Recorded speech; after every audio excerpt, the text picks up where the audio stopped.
Hey guys, আসসালামু আলাইকুম। Welcome to my YouTube channel. তো আজকে আমি রান্না করতেছি চিকেন ফ্রাই।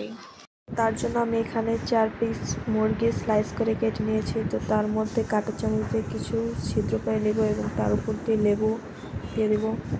এখন দিয়ে দেব হলুদ, মরিচের গুঁড়া দিয়ে সবগুলো একসাথে মেখে নেব। তো আমার মাখা হয়ে গেছে, এখন আমি কিছুক্ষণের জন্য ম্যারিনেট করে রাখবো। তো আমার ম্যারিনেট করা হয়ে গেছে, এখন আমি তার উপর দিয়ে কিছু কর্নফ্লাওয়ার দিয়ে দেব।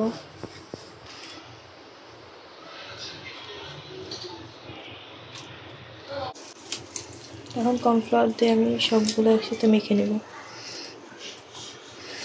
আর এখানে কড়াইতে কিছু তেল দিয়ে দেব।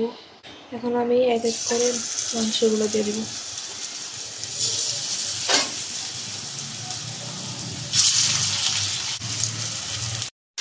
দেখুন, তো আমার এগুলো হয়ে গেছে ভাজা। এখন আমি নামিয়ে নেব। একটা একটা করে সবগুলো নামিয়ে নেব। দেখতেই পাচ্ছেন কেমন হয়েছে। তো গাইস দেখুন কেমন হয়েছে। তো গাইস এখন আমি সস ঢেলে নেব। তো একটা মজার জিনিস হচ্ছে, আমার এখানে সস পড়ে গেছে। তো ভালো লাগলো অবশ্যই লাইক কমেন্ট এবং শেয়ার করবেন, আর অবশ্যই এরকম বানিয়ে